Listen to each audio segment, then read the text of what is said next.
One person who was far from happy, though, was attorney Eric Guster, who was enraged. He tweeted during the speech, "Did Hitler draft part of this speech?" He also tweeted that you are the civil rights issue of our time. POTUS. Strong words. Eric Guster joins us tonight from Birmingham. So, Eric, I've known you a long time. I think you're a pretty reasonable guy, smart guy, lawyer. Yeah, I see what's happening to you as something that's very similar to what's happening to a lot of Democrats I know in Washington. You dislike Trump so much, his personal affect is so offensive to you, that you can't hear clearly what he says. You're possessed, and it's affecting your judgment. That is the most ridiculous thing I've heard within the last 24 hours, besides some of the lines in Trump's speech. I do not totally dislike Donald Trump. What I'm disliking is his message and the things that he says about people and the hatred that he's incited in people, and him not speaking out against the racial hatred that is done in his name, the attacks on Muslims, the attacks on blacks, the attacks on Jewish cemeteries that he's touched on a little bit in the last few days, but not forcefully enough.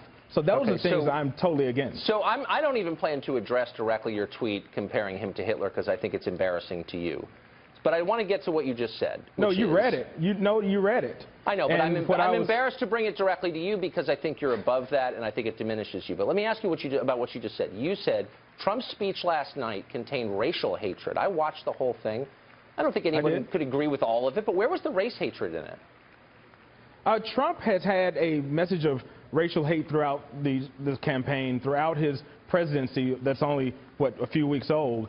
But what Trump has done is he has created this racial divide between Mexicans and Americans, between immigrants and Americans. So what he's done is created this divide, and that's what I mean in reference to the Hitler comment, in that Hitler used immigration and racism as their base, and that is what Trump has done. For example, I'm in Alabama. It's just so stupid. I don't even know what let me finish. Okay, please finish quickly. Let me finish. And get to a smart point. For example, he was in Alabama, and there were rebel flags and people who were saying racial things to protesters, and that was something that incited his base. And those are things I'm speaking of in reference to Hitler, not saying he is Hitler, but he's Hitler-esque. Absolutely. Okay. So he was in Alabama, and there were Confederate flags around. Therefore, he's worthy of being compared to Hitler. Look, so let's just stay. We're talking about the racial undertone that he has never addressed. Last night. No. That is a topic. He's had racial undertones throughout his campaign that he never addressed, not even once. And that's a shame on him being the leader of the free world. Did you watch the speech last night? Because he opened up. I watched. But he opened the speech by saying there have been incidents of racial bias, and they're wrong, and I disavow them. I mean, did you miss that, or do you think he's lying, or what should he have done exactly? I'm trying to take you seriously here. I will give him a gold star and a cookie for that moment, but we have to look at a person's actions. Words are very cheap. It's very easy to say words, but it goes back to actions. What actions? I'm trying to keep myself. What are you talking about? What has he done as an act of racial bias? Please. No.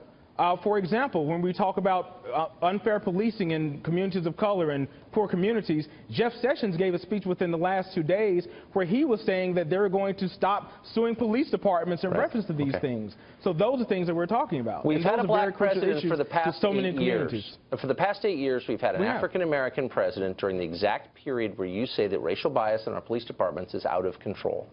So Donald Trump has been the president for a matter of mere months.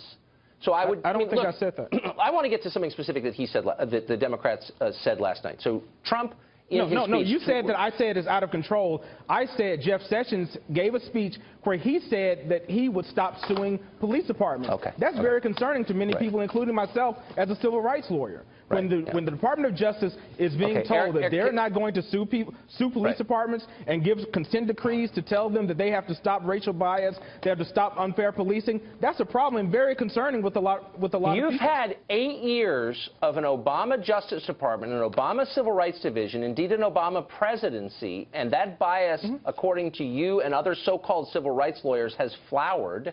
And I'm merely saying, if your real concern is racial bias and not just dumb partisanship, and I'm having trouble believing that, then you would have said something about the Obama administration's failure to take that on over 8 years in office. But let me get back to last night in a concrete example. No. I'm not going to let that come and hang. Okay. No, the Department of Justice under Obama took on several issues of racial bias. The Department of Justice was extremely active in weeding out police departments that are unfair to different communities. So in Baltimore and in Ferguson, where you clearly saw racial bias at work, I talked to you at the time. I don't remember you holding the president accountable for that. But again, this is one of those cul-de-sacs that's not worth exploring. Let me ask you a very discreet question about last night. So Trump gets up there and says there are victims of crime by immigrants.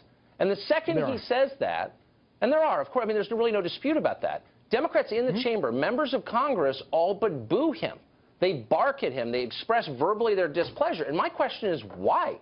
Why is it offensive to note the truth that there actually are Americans who've been harmed and killed by immigrants? Why is that bad to note? And by the way, whose side are you on if you're offended by that? No.